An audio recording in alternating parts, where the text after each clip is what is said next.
Bab 806. Luming terus bergerak maju di dalam hutan aneh itu.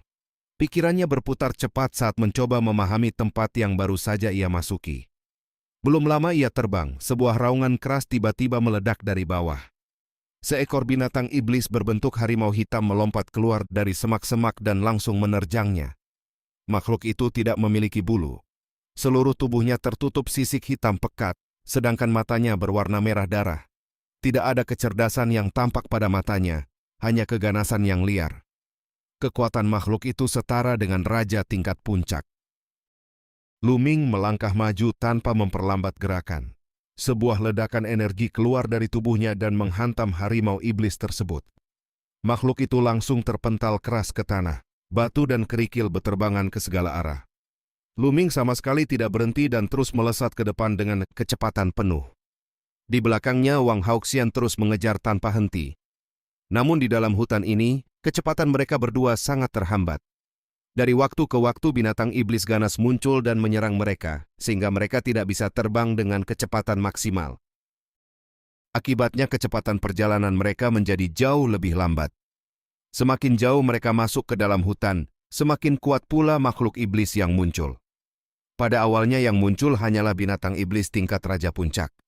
Namun semakin dalam, muncul pula binatang iblis yang kekuatannya setara dengan tingkat pertama hingga tingkat kedua alam lautan spiritual. Semua makhluk itu sama sekali tidak memiliki kecerdasan. Mereka hanya dipenuhi keganasan dan akan langsung menyerang siapapun yang mereka lihat.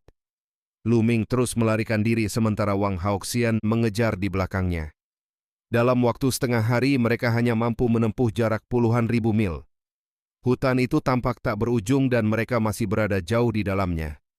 Pada saat itu sebuah suara tiba-tiba terdengar di benak Luming. Suara itu bukan milik Dandan, melainkan suara yang telah lama tidak ia dengar. Itu adalah suara 9 matahari tertinggi. Luming sangat terkejut sekaligus gembira. Sejak pertemuannya dengan Lian Chang di dunia bawah tanah, 9 matahari tertinggi hanya sekali terbangun sebelum kembali tertidur lelap. Ia tidak menyangka bahwa sekarang sosok itu kembali sadar. Luming segera berkomunikasi melalui kesadaran dan menanyakan tentang tempat ini. 9 matahari tertinggi menjelaskan bahwa tempat tersebut kemungkinan besar adalah hutan binatang buas yang berada di wilayah 9 naga. Ia menjelaskan bahwa dahulu ia pernah meninggalkan sesuatu di tempat ini. Benda itu beresonansi dengannya, sehingga membuatnya terbangun dari tidur panjangnya. Ia juga segera menyadari bahwa Luming sedang dikejar oleh seseorang. Luming hanya bisa tersenyum pahit dalam hati. Pengejarnya adalah seorang wanita gila yang sangat kuat. 9 matahari tertinggi kemudian menyarankan agar Luming masuk ke dalam kuil tertinggi untuk bersembunyi sementara waktu. Luming terkejut dengan saran itu. Pada masa lalu, 9 matahari tertinggi telah memasang batasan pada kuil tertinggi sehingga Luming tidak bisa masuk ke dalamnya saat menghadapi bahaya. Tujuannya adalah untuk melatih mentalnya agar tidak selalu bergantung pada perlindungan benda tersebut. Namun sekarang justru ia sendiri yang menyarankan agar Luming masuk ke dalamnya. 9 matahari tertinggi menjelaskan alasannya. Pada masa lalu ia ingin melatih Luming agar tidak terlalu bergantung pada kuil tertinggi. Jika setiap menghadapi bahaya ia langsung bersembunyi, maka ia akan kehilangan keberanian untuk maju dan tidak akan mendapatkan pengalaman hidup dan mati yang sangat penting bagi seorang kultivator. Namun sekarang keadaan telah berubah. Selama perjalanan panjangnya, Luming telah mengalami banyak bahaya dan telah ditempa berkali-kali dalam situasi hidup dan mati. Hatinya sebagai seorang seniman bela diri telah menjadi stabil dan kokoh. Karena itu batasan tersebut tidak lagi memiliki arti. Mulai sekarang Luming dapat masuk ke dalam kuil tertinggi kapan saja, dan bahkan orang lain juga dapat dibawanya masuk. Mendengar hal itu Luming sangat gembira. Tanpa batasan itu, kuil tertinggi akan menjadi bantuan yang sangat besar baginya di masa depan. Namun 9 matahari tertinggi segera memperingatkannya agar tidak terlalu bergantung pada benda tersebut. Pada masa lalu kuil tertinggi adalah senjata miliknya. Ketika seseorang masuk ke dalamnya, kuil itu akan menghilang ke dalam kehampaan sehingga tidak dapat dilihat oleh orang lain. Namun dengan tingkat kultivasi Luming saat ini, musuh yang akan ia hadapi di masa depan pasti akan semakin kuat. Para ahli alam embrio roh sudah mampu merasakan fluktuasi kehampaan. Bahkan jika Luming bersembunyi di dalam kuil tertinggi, mereka tetap dapat menemukannya dan menghancurkan kuil tersebut dari luar. Sedangkan para ahli alam dewa spiritual bahkan mampu merobek ruang sesuka hati. Jika menghadapi ahli pada tingkat itu, bersembunyi di dalam kuil tertinggi hanya akan membuatnya seperti kura-kura di dalam tempayan dan berada dalam posisi yang sangat pasif. Karena itu kekuatan diri sendiri tetap merupakan dasar utama. Lu Ming memahami peringatan tersebut dan mengangguk dalam hati. Namun ia sendiri tidak berniat untuk segera bersembunyi di dalam kuil tertinggi. Baru setengah hari berlalu sejak pengejaran dimulai. Jika ia menghilang sekarang, ada kemungkinan besar Wang Haoxian akan melampiaskan kemarahannya dengan mengejar Xie Nianqing dan Kong Jin. Lu Ming ingin terus menahan Wang Haoxian selama beberapa hari. Setelah beberapa hari, jejak aura api yang ditinggalkan Wang Haoxian pada tubuh Xie Nianqing dan Kong Jin pasti sudah sepenuhnya disucikan. Ketika mereka masuk ke dalam peninggalan kubah langit, hampir mustahil bagi Wang Haoxian untuk menemukan mereka. Dengan begitu, Lu Ming akan merasa tenang. Karena itu ia terus menyeret Wang Haoxian masuk lebih dalam ke hutan binatang buas. Sambil terbang, ia terus berkomunikasi dengan 9 matahari tertinggi. Ia menanyakan mengapa hutan ini begitu aneh. Bukan hanya para kultivator yang ditekan oleh kekuatan misterius, bahkan binatang iblis di sini pun kehilangan kecerdasan dan menjadi sangat ganas. Biasanya, binatang iblis tingkat raja sudah mampu berbicara, sedangkan yang mencapai alam lautan spiritual bahkan bisa berubah menjadi wujud manusia. Namun sepanjang perjalanan Lu Ming telah bertemu banyak binatang iblis tingkat lautan spiritual, dan tidak satu pun dari mereka mampu berbicara atau berubah bentuk. 9 matahari tertinggi kemudian menjelaskan asal-usul tempat tersebut. Menurut legenda, pada masa yang sangat jauh di masa lalu darah seorang ahli maha kuasa pernah terciprat di wilayah ini hingga menutupi area seluas jutaan mil. Darah itu mengandung niat membunuh, kebencian, dan dendam yang sangat kuat milik ahli tersebut. Ketika darah itu jatuh ke tanah, wilayah ini berubah menjadi tanah kematian. Struktur bumi mengalami perubahan besar dan terbentuk energi medan yang sangat misterius. Semua makhluk hidup yang memasuki tempat ini akan ditekan oleh energi medan tersebut, sehingga kecepatan mereka menurun drastis. Pada saat yang sama, binatang iblis yang hidup di sini juga terpengaruh oleh niat membunuh dan kebencian yang terkandung dalam darah tersebut. Akibatnya mereka kehilangan kecerdasan spiritual dan berubah menjadi makhluk buas yang hanya mengetahui pembunuhan. Karena itulah tempat ini dikenal sebagai hutan binatang buas. Lu Ming akhirnya memahami keadaan tempat itu, namun ia juga sangat terkejut. Hanya dengan darah yang terciprat saja seorang ahli mampu mengubah wilayah seluas jutaan mil dan mempengaruhi makhluk hidup selama bertahun-tahun tanpa akhir. Tingkat kekuatan seperti itu benar-benar di luar bayangannya. Bahkan seorang kaisar bela diri pun mungkin tidak mampu melakukan hal sebesar itu. Itu berarti pemilik darah tersebut kemungkinan besar adalah makhluk yang melampaui alam kaisar bela diri. Di benua hutan belantara suci, kaisar bela diri adalah puncak kekuatan dan dihormati oleh seluruh dunia. Namun mungkin saja di wilayah di luar benua itu masih ada makhluk yang melampaui tingkat tersebut.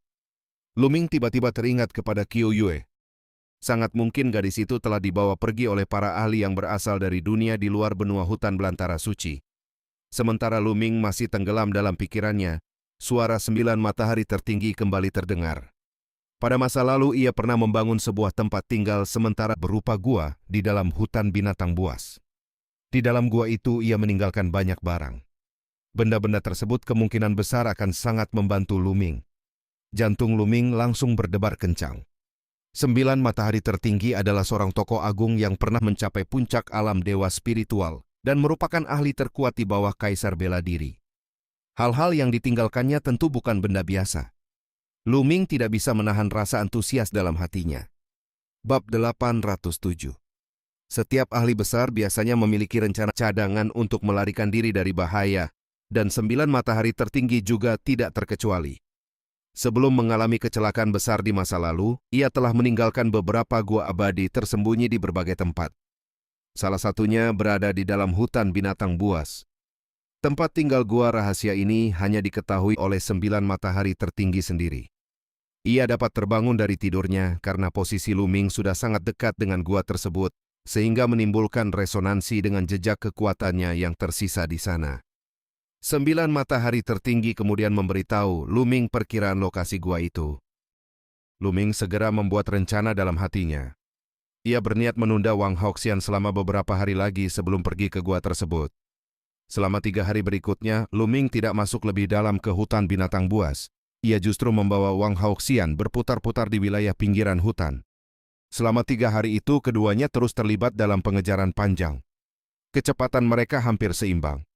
Lu Ming tidak mampu sepenuhnya melepaskan diri dari Wang Haoxian, sementara Wang Haoxian juga tidak mampu benar-benar menangkapnya. Wang Haoxian menjadi semakin marah. Ia terus mengejar selama 3 hari penuh tanpa berhasil menangkap Lu Ming. Niat membunuh di dalam hatinya tidak berkurang sedikit pun, bahkan semakin kuat. Sementara itu Lu Ming merasa waktunya hampir cukup. Hampir 4 hari telah berlalu. Ia memperkirakan bahwa Xianian King dan Kong Jin seharusnya sudah berhasil memurnikan aura api yang ditinggalkan oleh Wang Haoxian di tubuh mereka dan telah memasuki peninggalan kubah langit. Dengan demikian Wang Haoxian hampir tidak mungkin lagi menemukan mereka. Lu Ming akhirnya memutuskan untuk melepaskan diri dari Wang Haoxian dan menuju gua yang ditinggalkan oleh 9 matahari tertinggi. Ia melangkah cepat dan melesat ke depan dengan kecepatan tinggi. Tidak lama kemudian sebuah danau muncul di hadapannya. Lu Ming langsung terjun ke dalam danau itu. Pada saat yang sama pikirannya bergerak dan tubuhnya masuk ke dalam kuil tertinggi. Beberapa saat kemudian Wang Haoxian tiba di tempat itu. Ia mengayunkan telapak tangannya dengan kekuatan besar. Api yang mengamuk menyebar dan seluruh air danau langsung menguap dalam sekejap. Kabut tebal memenuhi udara, meninggalkan dasar danau yang kering. Namun sosok Lu Ming telah menghilang tanpa jejak. Wang Haoxian menjadi sangat marah. Ia mengira Lu Ming mungkin melarikan diri melalui bawah tanah. Ia segera menghantam tanah dengan kekuatan besar. Tanah retak, batu dan tanah beterbangan ke segala arah, tetapi tidak ada tanda-tanda keberadaan Lu Ming. Wang Haoxian semakin panik dan mulai mencari di sekeliling area tersebut. Sementara itu Lu Ming sama sekali tidak mempedulikan semua itu. Di dalam kuil tertinggi, ia mulai melahap kristal spiritual untuk memulihkan kekuatannya. 2 hari kemudian kondisi Lu Ming telah pulih sepenuhnya dan ia kembali berada pada puncak kekuatannya. Ia kemudian keluar dari kuil tertinggi. Tidak ada jejak Wang Haoxian di sekitar tempat itu. Lu Ming segera bergerak menuju arah yang telah ditunjukkan oleh 9 matahari tertinggi. Setelah terbang sejauh ribuan mil, Lu Ming tiba-tiba berhenti. Ia dengan cepat turun ke dalam hutan di bawahnya dan segera mengaktifkan susunan prasasti yang menyembunyikan auranya, sehingga seluruh aura tubuhnya benar-benar tersembunyi. Tidak lama kemudian Wang Haoxian terbang melewati langit di atasnya dengan wajah suram. Wanita itu benar-benar tidak menyerah untuk memburu Lu Ming. Setelah Wang Haoxian pergi, Lu Ming tidak lagi terbang di udara. Ia bergerak melalui hutan sambil menyembunyikan auranya. Dengan bantuan susunan prasasti yang menutupi auranya, ia dapat dengan mudah menghindari binatang-binatang iblis yang berkeliaran di hutan itu. Kecepatannya tetap sangat tinggi. Sekitar 1 jam kemudian, Lu Ming telah menempuh ribuan mil dan tiba di dasar sebuah tebing raksasa. Ia melihat tebing itu dengan seksama. 9 matahari tertinggi sebelumnya mengatakan bahwa pintu masuk gua berada di tebing tersebut, tetapi Lu Ming tidak melihat sesuatu yang mencurigakan. Ia pun bertanya dalam hati. 9 matahari tertinggi menjelaskan bahwa terdapat sebuah tanda pada tebing itu, dan disitulah pintu masuk gua berada. Lu Ming segera mencarinya, dan benar saja ia menemukan sebuah tanda kecil di permukaan tebing. Ia mengamatinya dengan cermat dan mencoba mendorongnya dengan tangan, namun tebing itu sama sekali tidak bergerak. Tidak ada tanda-tanda pintu masuk, dan ia juga tidak menemukan jejak susunan prasasti. 9 matahari tertinggi kemudian menjelaskan rahasianya. Di tempat itu ia telah memasang sebuah susunan yang menggabungkan ilusi dan kenyataan. Susunan ini sangat misterius. Jika seseorang menganggap tempat itu sebagai sesuatu yang nyata, maka tebing itu benar-benar ada dan tetap merupakan dinding batu. Namun jika seseorang menganggap tempat itu sebagai ilusi, maka tebing itu tidak benar-benar ada. Dengan 1 langkah saja seseorang dapat langsung memasuki gua yang tersembunyi di baliknya. Lu Ming merasa sangat terkejut. Susunan yang dapat menggabungkan ilusi dan kenyataan seperti itu adalah teknik tingkat sangat tinggi yang bahkan belum ia pahami. Dengan susunan seperti ini, tempat tinggal gua tersebut hampir mustahil ditemukan oleh orang lain. Jika seseorang melewati tempat itu, ia hanya akan melihat tebing biasa. Bahkan jika ia berjalan mendekat dan menyentuhnya, ia tetap akan merasa bahwa itu hanyalah dinding batu. Hanya orang yang mengetahui rahasia susunan tersebut yang dapat masuk.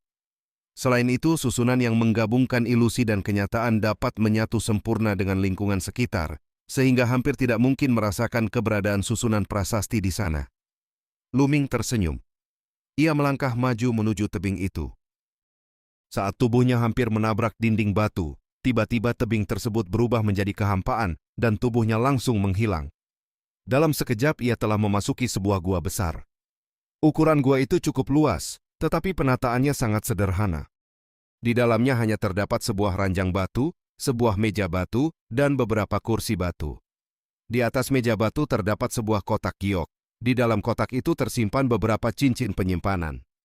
Pada bagian terdalam gua terdapat 2 pohon kecil. Pohon-pohon itu setinggi tubuh manusia dengan daun berwarna hijau gelap yang memancarkan aura aneh. Di dahan pohon itu tumbuh beberapa buah. 9 matahari tertinggi muncul di samping Luming dan memandang kedua pohon kecil itu dengan wajah gembira. Pohon buah pemadatan jiwa akhirnya telah berbuah. Luming sedikit bingung mendengar nama itu. 9 matahari tertinggi kemudian menjelaskan bahwa pohon pemadatan jiwa dan buah yang dihasilkannya sangat bermanfaat bagi roh dan jiwa. Ia menemukan pohon tersebut secara kebetulan di masa lalu menanamnya di gua ini. Ia tidak menyangka bahwa pohon itu akhirnya benar-benar berbuah. Dengan 2 pohon pemadatan jiwa dan buah-buahnya, ia dapat memulihkan sebagian kekuatan jiwanya. Luming juga merasa sangat senang. Ia sangat berharap bahwa 9 matahari tertinggi dapat pulih secepat mungkin. 9 matahari tertinggi kemudian mengatakan bahwa ia akan beristirahat di bawah pohon pemadatan jiwa untuk sementara waktu, agar dapat memulihkan kekuatan jiwanya. Ia juga mengatakan bahwa di dalam cincin-cincin penyimpanan yang berada di atas meja terdapat beberapa barang yang ia tinggalkan di masa lalu. Meskipun tidak termasuk harta yang sangat langka, barang-barang itu seharusnya cukup berguna bagi Luming. Setelah mengatakan hal itu, ia terbang menuju kedua pohon tersebut, memetik salah satu buahnya, lalu duduk bersila di bawah pohon. Luming berjalan menuju meja batu dan mengambil salah satu cincin penyimpanan. Ia memasukkan kesadarannya ke dalam cincin itu. Sesaat kemudian matanya langsung bersinar. Di dalam cincin penyimpanan tersebut tersimpan banyak sekali senjata roh dan berbagai bahan untuk menempa senjata. Sebagian besar senjata roh itu berada pada tingkat ke-6. Namun di antaranya juga terdapat beberapa senjata roh tingkat ke-7 bahkan tingkat ke-8. Hal itu sangat mengejutkan. Perlu diketahui bahwa hanya para ahli alam embrio roh yang mampu mengeluarkan kekuatan penuh dari senjata roh tingkat ke-7. Sedangkan senjata roh tingkat ke-8 hanya dapat digunakan sepenuhnya oleh para ahli alam dewa spiritual. Namun di dalam cincin penyimpanan ini bukan hanya ada 1 atau 2, melainkan cukup banyak. Selain itu, bahan-bahan untuk menempa senjata di dalamnya juga merupakan bahan langka yang sangat berharga. Jika semua senjata roh dan bahan pandai besi itu dikeluarkan ke dunia luar, nilainya akan sangat luar biasa. Luming dengan gembira menyimpannya. Setelah itu ia mengalihkan perhatiannya ke cincin penyimpanan yang kedua. Bab 808. Cincin penyimpanan yang kedua berisi berbagai ramuan dan tumbuhan spiritual tingkat tinggi. Di dalamnya terdapat tumbuhan spiritual tingkat 6, tingkat 7, bahkan tingkat 8. Semua tumbuhan itu disimpan dengan rapi di dalam kotak giok yang disegel dengan susunan khusus agar energi spiritualnya tidak menghilang. Melihat semua itu hampir membuat Luming meneteskan air liur. Ia kemudian mengalihkan perhatiannya ke cincin penyimpanan yang ketiga. Total terdapat 3 cincin penyimpanan di tempat itu. Cincin yang ketiga berisi berbagai barang lain. Begitu kesadarannya masuk, pandangan Luming langsung tertuju pada tumpukan batu permata mentah yang menjulang seperti gunung. Batu-batu mentah itu ditumpuk dalam jumlah yang sangat besar hingga membentuk gundukan seperti bukit kecil. Tidak ada yang tahu berapa banyak jumlahnya. Selain itu, di sisi lain terdapat banyak kotak logam besar. Ketika Luming membuka kotak-kotak tersebut, ia melihat bahwa semuanya berisi kristal niat. Kristal-kristal itu memiliki berbagai makna mendalam, dan semuanya merupakan kristal niat tingkat menengah. Jumlahnya lebih dari 100.000 buah. Jantung Luming berdebar keras. Lebih dari 100.000 kristal niat tingkat menengah adalah jumlah yang sangat menakjubkan. Luming merasa dirinya tiba-tiba menjadi sangat kaya. 9 matahari tertinggi sebelumnya mengatakan bahwa tidak ada harta berharga di tempat ini, tetapi bagi Luming semuanya adalah harta luar biasa. Dengan sumber daya sebesar ini, ia dapat berkultivasi untuk waktu yang sangat lama tanpa khawatir kekurangan bahan. Luming bertekad dalam hati untuk menggunakan semua sumber daya itu sebaik mungkin. Setelah itu ia kembali memusatkan perhatiannya pada cincin penyimpanan yang berisi ramuan dan tumbuhan spiritual. Ia mulai memeriksa setiap benda dengan teliti. Tiba-tiba matanya berbinar.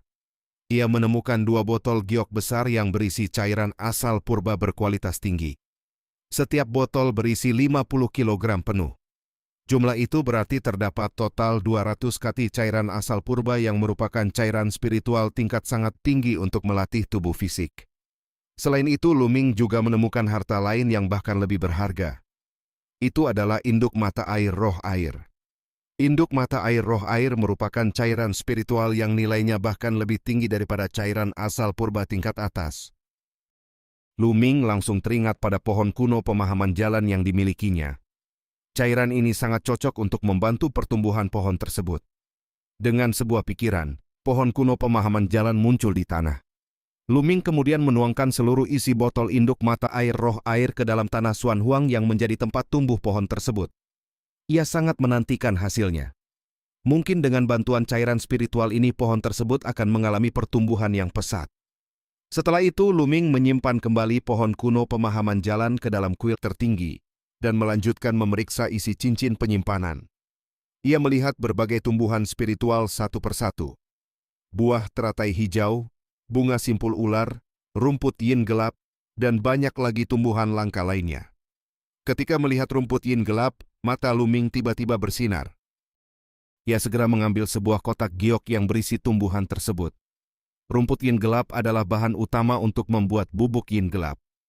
Luming pernah mempelajari ramuan ini ketika memurnikan api kekuatan mental Taois 7 warna.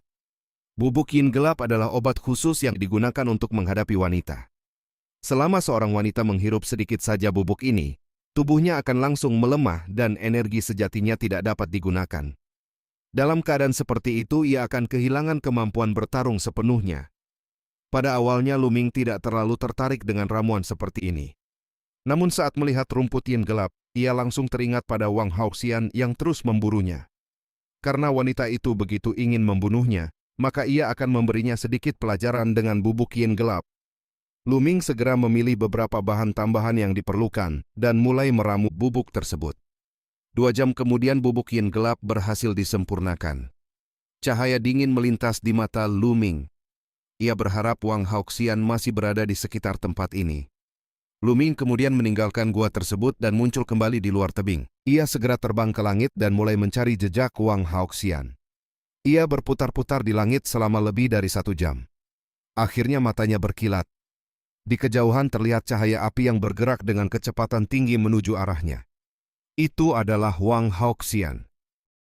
Begitu melihat Luming, wajah wanita itu langsung berubah penuh kebencian. Luming dengan sengaja memancing kemarahannya dengan sikap santai dan ejekan. Wang Haoxian menjadi sangat marah dan langsung menyerang dengan kecepatan penuh. Api yang menyala-nyala menyelimuti tinjunya saat ia menghantam Luming. Luming mengaktifkan seni penindasan surga dan mengayunkan telapak tangannya untuk menghadapi serangan tersebut. Di dalam telapak tangannya terdapat sedikit bubuk yin gelap yang tersebar ke arah Wang Haoxian. Kedua serangan bertabrakan. Tubuh Luming bergetar dan ia terdorong mundur dengan cepat. Darah di dalam tubuhnya bergolak hebat hingga hampir memuntahkan darah. Namun ia berharap bubuk yin gelap itu telah berhasil mengenai lawannya. Wang Haoxian yang diselimuti api sebenarnya dapat membakar hampir semua benda. Namun bubuk yin gelap memiliki sifat sangat dingin dengan energi dunia bawah sehingga mungkin mampu menahan panas api tersebut. Wang Haoxian kembali menyerang dengan kemarahan yang semakin besar. Luming sekali lagi mengayunkan telapak tangannya dan kembali menyebarkan sedikit bubuk yin gelap. Dalam keadaan marah, Wang Haoxian sama sekali tidak menyadari hal itu. Mereka bertukar serangan beberapa kali berturut-turut. Setiap benturan membuat Luming terdorong semakin jauh. Setelah 5 kali benturan, Luming telah mundur sejauh 5.000 meter dan akhirnya memuntahkan seteguk darah. Ia merasa bahwa bubuk yin gelap mungkin membutuhkan waktu untuk menunjukkan efeknya. Luming segera berbalik dan melarikan diri. Wang Haoxian terus mengejar tanpa ragu. Pengejaran berlangsung sejauh beberapa ribu mil. Tiba-tiba ekspresi Wang Haoxian berubah. Tubuhnya bergetar hebat dan hampir jatuh dari udara. Melihat hal itu, mata Luming langsung bersinar. Racun tersebut akhirnya mulai bekerja. Tubuh Wang Haoxian terasa sangat lemah dan energi sejatinya hampir tidak dapat digerakkan. Lu Ming berhenti dan menatapnya dengan senyum dingin. Wang Haoxian menatapnya dengan kemarahan dan kebingungan. Lu Ming dengan sinis menyadari bahwa racun yang digunakan hanyalah racun sederhana yang membuat tubuhnya lemas dan tidak mampu menggerakkan energi sejati. Wajah Wang Haoxian langsung memucat. Lu Ming maju dengan niat membunuh yang kuat. Wang Haoxian menggertakkan giginya dan berbalik untuk melarikan diri. Namun racun bubuk yin gelap terus bekerja di dalam tubuhnya. Energi sejatinya semakin sulit digunakan dan kecepatannya menurun drastis. Akhirnya ia bahkan tidak mampu lagi terbang dan jatuh ke tanah dengan tubuh gemetar. Lu Ming juga mendarat di tanah dan melangkah maju. Ia mengayunkan telapak tangan ke arah Wang Haoxian. Pada saat itu Wang Haoxian sudah tidak mampu menggunakan energi sejatinya dan hanya dapat melawan dengan kekuatan kemauan. Namun tanpa dukungan energi sejati, kekuatan kemauan itu sangat terbatas. Dengan satu serangan telapak tangan Lu Ming menghancurkan pertahanan kemauan Wang Haoxian. Wanita itu terpental jauh dan jatuh ke tanah sambil memuntahkan darah. Wajahnya menjadi sangat pucat. Lu Ming melangkah maju dengan niat membunuh yang melonjak. Wang Haoxian menutup matanya dengan putus asa. Ia tidak pernah menyangka bahwa usaha balas dendamnya terhadap Lu Ming bukan saja gagal, tetapi bahkan membuatnya kehilangan nyawa. Namun beberapa saat berlalu dan ia tidak merasakan serangan mematikan datang. Tanpa sadar ia membuka matanya. Ia melihat Lu Ming berdiri di depannya sambil menatapnya dengan saksama. Sesekali kilatan aneh muncul di mata Lu Ming saat memandangnya. Bab 809. Hati Wang Haoxian menjadi dingin. Ia mengira Lu Ming sengaja menunda untuk mempermalukannya sebelum membunuhnya. Dalam pikirannya, penghinaan seperti itu jauh lebih menyakitkan daripada kematian. Ia menjerit marah dan bersumpah bahwa jika Lu Ming berani mempermalukannya, ia tidak akan membiarkan Lu Ming hidup dengan tenang, bahkan jika ia harus menjadi roh gentayangan. Namun ekspresi Lu Ming tetap dingin. Ia sama sekali tidak berniat mempermalukan wanita itu. Ia hanya memikirkan cara yang lebih berguna daripada sekadar membunuhnya. Dalam ingatannya muncul kembali sebuah susunan prasasti yang pernah ia pelajari dari Lian Chang, yaitu susunan pemecah jiwa. Susunan ini sangat kuat. Jika diukir langsung ke dalam pikiran seseorang, susunan itu dapat menembus jiwa. Hidup dan mati orang tersebut sepenuhnya berada di tangan orang yang mengukir susunan itu.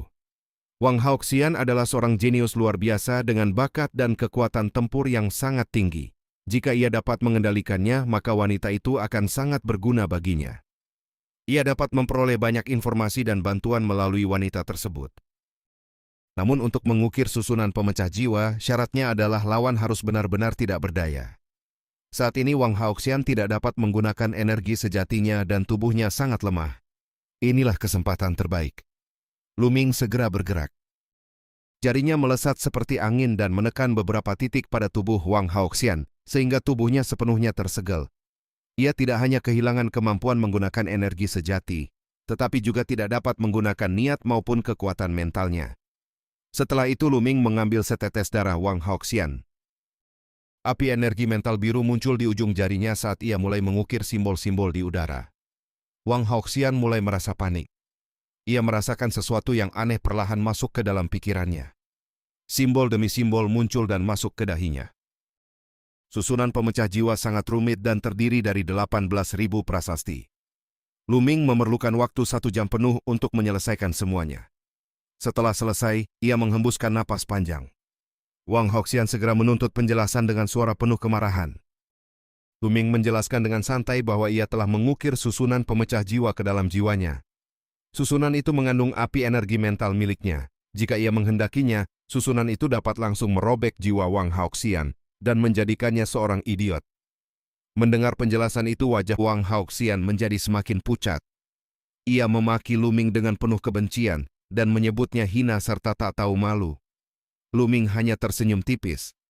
Ia kemudian membuka segel yang menahan Wang Haoxian dan duduk bersila di sampingnya. Ia menunggu dengan tenang. Ia menunggu wanita itu memulihkan energi sejatinya. 1 jam berlalu dengan cepat. Tubuh Wang Haoxian tiba-tiba meledak dengan api ungu yang mengerikan. Aura membunuhnya kembali muncul dengan kuat. Ia berteriak penuh amarah bahwa kesalahan terbesar Lu Ming adalah tidak membunuhnya lebih awal. Menurutnya setelah kekuatannya pulih, Lu Ming akan segera mati. Namun Lu Ming hanya mencibir dingin. Ia mengingatkan bahwa susunan pemecah jiwa telah terukir dalam pikirannya. Wang Haoxian tidak mempercayainya. Ia langsung bergerak dan menyerang Lu Ming. Namun pada saat berikutnya tubuhnya tiba-tiba membeku. Rasa sakit yang luar biasa muncul di kepalanya. Ia menjerit kesakitan sambil memegangi kepalanya dan berguling di tanah. Ia memohon agar rasa sakit itu dihentikan. Lu Ming menghentikan kendali susunan tersebut. Wang Haoxian langsung berhenti menggeliat dan jatuh berlutut di tanah sambil terengah-engah. Dalam waktu singkat seluruh tubuhnya sudah dipenuhi keringat dingin. Wajahnya pucat seperti kertas. Ia menatap Lu Ming dengan rasa takut yang jelas.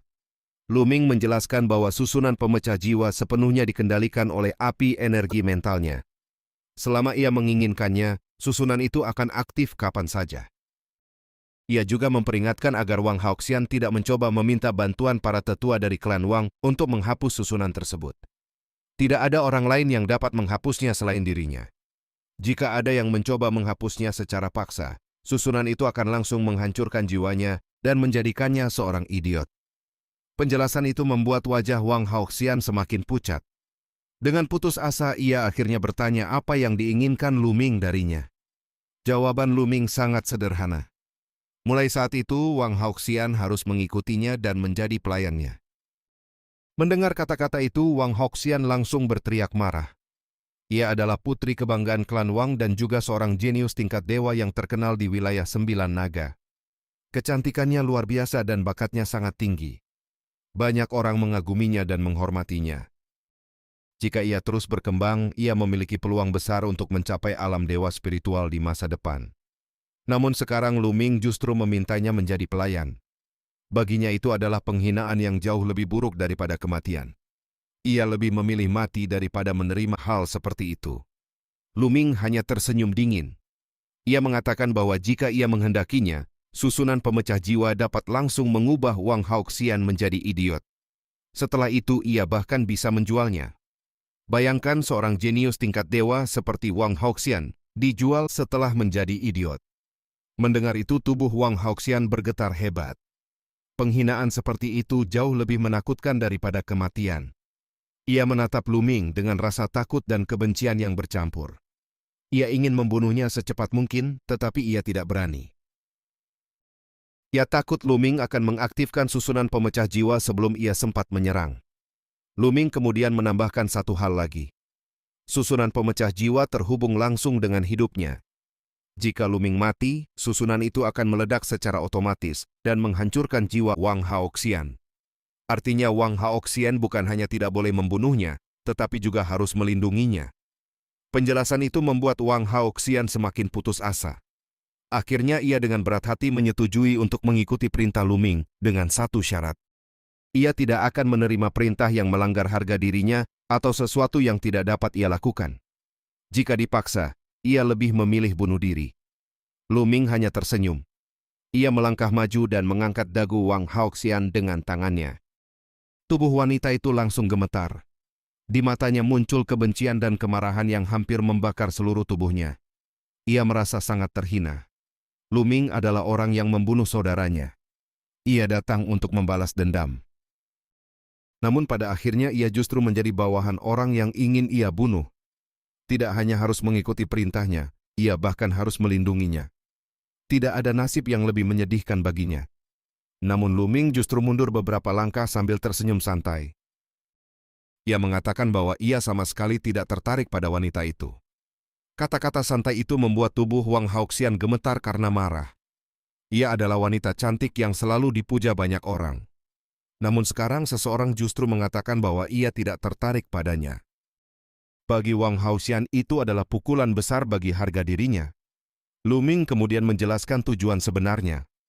Untuk sementara waktu Wang Haoxian harus menemaninya di hutan binatang buas untuk memburu binatang iblis dan mengambil sari darah mereka. Setelah itu setiap 7 hari sekali Wang Haoxian harus datang dan menyerahkan 70% sari darah dari binatang iblis tingkat 5 alam samudra spiritual ke atas. Untuk saat ini hanya itulah tugasnya. Bab 810. Karena ia telah memiliki seorang pembantu gratis, Tentu saja ia berniat memanfaatkannya sebaik mungkin. Di hutan binatang buas terdapat sangat banyak binatang iblis yang kuat. Jika ia memburu semuanya sendirian lalu melahap sari darah mereka, kecepatannya akan terlalu lambat. Dengan keberadaan Wang Haoxian, ia dapat mencurahkan lebih banyak energi untuk berkultivasi. Akhirnya Wang Haoxian menyetujui permintaan itu dengan sangat terpaksa. Permintaan tersebut sebenarnya tidak terlalu sulit baginya. Dalam waktu 7 hari ia hanya perlu menyerahkan 7 bagian sari darah binatang iblis tingkat 5 alam samudera spiritual atau yang lebih tinggi. Artinya setiap hari ia hanya perlu membunuh seekor binatang iblis tingkat 5 alam samudera spiritual, sesuatu yang tidak sulit baginya.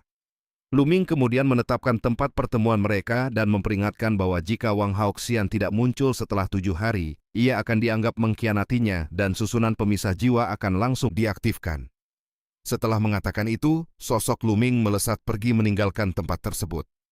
Setelah Lu Ming pergi, mata Wang Haoxian dipenuhi niat membunuh. Tubuhnya gemetar hebat, dan wajahnya yang tampan dipenuhi kemarahan. Kebencian dan amarah bergolak dalam hatinya. Setelah beberapa saat ia menarik napas panjang dan perlahan menenangkan dirinya. Untuk sementara waktu ia memutuskan mengikuti perintah Lu Ming. Namun di masa depan ia bertekad mencari kesempatan untuk memperoleh cara menghancurkan susunan itu dari Lu Ming, lalu membunuhnya. Tetapi untuk saat ini, ia harus menelan penghinaan tersebut terlebih dahulu. Setelah memikirkan semuanya, hatinya kembali tenang. Ia segera meninggalkan tempat itu dan mulai memburu binatang iblis di hutan. Lu Ming tentu tidak mengetahui pikiran Wang Haoxian. Bahkan jika ia mengetahuinya, ia tidak akan peduli. Ia yakin bahwa dalam beberapa waktu ke depan kekuatan tempurnya akan melampaui wanita itu. Ketika ia kembali ke gua tempat tinggal 9 matahari tertinggi, lelaki tua itu masih duduk bersila di bawah pohon pemadatan jiwa. Tampaknya ia masih membutuhkan waktu untuk memulihkan diri. Lu Ming kemudian mengeluarkan setumpuk batu permata mentah dan duduk bersila. Garis keturunan 9 naga muncul di belakangnya, lalu langsung melahap 100 batu permata mentah sekaligus. Ia segera memurnikannya dengan seluruh kekuatannya untuk meningkatkan esensi sejatinya. Setelah 100 buah dimurnikan, 100 buah lainnya segera dimurnikan lagi. Di dalam lautan roh, gelombang bergemuruh dan arus energi berputar seperti sungai yang mengamuk. Setelah memurnikan 800 batu permata mentah, wilayah lautan spiritual Lu Ming kembali meluas dengan sangat besar. Kultivasinya akhirnya menembus tingkat ketiga alam samudera spiritual. Ia kemudian terus memurnikan batu permata mentah tersebut tanpa berhenti. 4 hari kemudian, kultivasi Lu Ming telah mencapai puncak tingkat ketiga alam samudera spiritual. Namun pada titik ini ia menemui kebuntuan. Jika ingin melanjutkan peningkatan kultivasinya, ia harus meningkatkan pemahaman terhadap konsep bumi dan petir hingga mencapai penyelesaian kecil kedua. 7 hari pun berlalu dengan cepat. Lu Ming meninggalkan gua dan menuju tempat yang telah disepakati dengan Wang Haoxian. Dari kejauhan ia melihat Wang Haoxian duduk bersila. Tubuhnya diliputi api yang menyala lembut, membuatnya tampak seperti dewi api yang berdiri di tengah cahaya merah. Tanpa niat membunuh yang biasanya menyelimutinya, penampilan Wang Haoxian terlihat sangat indah. Api di sekeliling tubuhnya menari perlahan dan menciptakan kesan ilusi yang mempesona. Ketika Lu Ming tiba, Wang Haoxian membuka matanya. Lu Ming segera memeriksa sari darah yang telah dikumpulkan. Wang Haoxian melemparkan 7 botol giok ke arah Lu Ming. Di dalam setiap botol terdapat 9 tetes sari darah yang menyerupai mutiara merah darah. Itulah sari darah binatang iblis. Sari darah dari binatang iblis tingkat 5 alam samudera spiritual ke atas dapat disegel dalam botol giok dan bertahan hingga 1 bulan tanpa menghilang. Semakin kuat keberadaan suatu makhluk, semakin kuat pula energi dan aktivitas sari darahnya sehingga dapat bertahan lebih lama. Setelah menyerahkan sari darah itu, Wang Haoxian segera berbalik untuk pergi. Namun Lu Ming menghentikannya. Tubuh Wang Haoxian sedikit gemetar ketika ia berbalik kembali. Tatapannya penuh ketidaksabaran dan kebencian. Lu Ming kemudian mengingatkan bahwa Wang Haoxian sekarang adalah pelayannya. Sikap seorang pelayan seharusnya menunjukkan penghormatan kepada tuannya. Wang Haoxian menggertakkan giginya keras. Ia menatap Lu Ming dengan kebencian yang hampir tak tertahankan. Lu Ming menambahkan bahwa seorang pelayan harus memiliki sikap yang pantas. Jika tidak, ia bisa saja memaksanya melakukan tugas yang lebih memalukan, seperti menghangatkan tempat tidurnya. Ucapan itu membuat wajah Wang Haoxian memerah karena marah. Namun akhirnya ia menundukkan tubuhnya sedikit dan dengan sangat terpaksa menunjukkan sikap hormat kepada Luming sebelum menyatakan bahwa ia akan pergi. Kata-kata itu tampak sangat sulit baginya. Seluruh tubuhnya tampak menegang ketika mengucapkannya. Luming tetap merasa tidak puas. Menurutnya sikap Wang Hauxian masih belum cukup tulus dan masih dipenuhi kebencian yang terlalu jelas. Ia mengingatkan bahwa seorang pelayan harus berbicara dengan sikap yang benar-benar menghormati tuannya dari dalam hati. Kata-kata itu hampir membuat Wang Hauxian memuntahkan darah karena marah. Di dalam hatinya ia meraung penuh kebencian. Permusuhan antara mereka sudah sedalam jurang, namun Luming masih menuntut ketulusan darinya. Jika bukan karena kendali susunan pemisah jiwa, ia pasti sudah mencabik-cabik Luming sejak lama. Pada akhirnya ia hanya dapat menenangkan diri dan kembali menyampaikan sikap hormat dengan suara yang lebih lembut. Luming akhirnya melambaikan tangan dengan sedikit ketidakpuasan dan mengizinkannya pergi, sambil mengatakan bahwa ia masih perlu banyak berlatih agar sikapnya lebih pantas. Tubuh Wang Hauxian kembali gemetar hebat, tetapi ia terus menekan amarah di dalam hatinya. Ia terus mengingatkan dirinya bahwa hanya dengan menahan semua penghinaan ini, ia akan memiliki kesempatan untuk membalas dendam pada Luming di masa depan. Setelah Wang Hauxian pergi, Luming kembali ke gua tempat tinggalnya. Ia kemudian membuka ke-7 botol giok itu satu persatu. Dari 7 bagian sari darah tersebut, 5 berasal dari binatang iblis, tingkat 5 alam samudra spiritual dan 2 berasal dari tingkat 6. Garis keturunan 9 naga membuka mulutnya dan langsung menelan 70% sari darah tersebut, lalu mulai memurnikannya. Saat ini Luming memutuskan menggunakan seluruh kekuatan sari darah untuk meningkatkan garis keturunan 9 naganya. Tujuan utamanya adalah meningkatkan garis keturunan 9 naga hingga mencapai tingkat ilahi. Jika garis keturunan itu berhasil naik ke tingkat ilahi, maka ia akan memiliki 2 garis keturunan tingkat ilahi sekaligus, dan kekuatan tempurnya akan meningkat jauh lebih besar. Dalam waktu kurang dari 1 hari, 70% sari darah itu telah sepenuhnya dimurnikan. Namun jumlah tersebut masih belum cukup untuk meningkatkan garis keturunan 9 naga menjadi garis keturunan ilahi. Sementara itu, 9 matahari tertinggi masih memerlukan waktu untuk memulihkan diri. Xian Yanqing dan Kong Jin juga tidak berada dalam bahaya untuk saat ini. Karena itu, Luming memutuskan untuk tetap tinggal di tempat ini dan melanjutkan kultivasinya. Ia duduk bersila di tanah dan mulai memikirkan arah perkembangan kultivasinya selanjutnya. 9 langkah naga yang menapaki surga hampir mencapai langkah ke-5. Selain itu masih ada 3 jurus absolut Dewa Naga yang perlu dipadukan dengan kehendak bumi agar kekuatannya meningkat. Namun yang paling penting tetaplah peningkatan pemahaman terhadap kehendak. Selain itu ia juga tidak boleh mengabaikan jalan prasasti. Dengan sebuah pikiran, tombak naga tak terbatas muncul di tangannya. Di tempat ini terdapat banyak logam mulia yang ditinggalkan oleh 9 matahari tertinggi. Logam-logam tersebut dapat digunakan untuk memurnikan tombak naga tak terbatas. Luming mengambil sepotong logam yang disebut besi bintang bulan. Pada permukaan logam itu terdapat pola yang menyerupai bintang-bintang kecil, memancarkan keindahan yang halus. Api energi mental biru muncul di tangan Luming dan melilit besi bintang bulan tersebut lalu mulai membakarnya. Tidak lama kemudian logam itu melunak dan akhirnya berubah menjadi cairan yang perlahan menyelimuti tombak naga tak terbatas. Jari Luming bergerak di udara dan simbol-simbol prasasti bermunculan satu demi satu, lalu terbang menuju tombak tersebut. Seiring prasasti itu terus diukir, cairan besi bintang bulan perlahan menyatu sepenuhnya dengan tombak naga tak terbatas.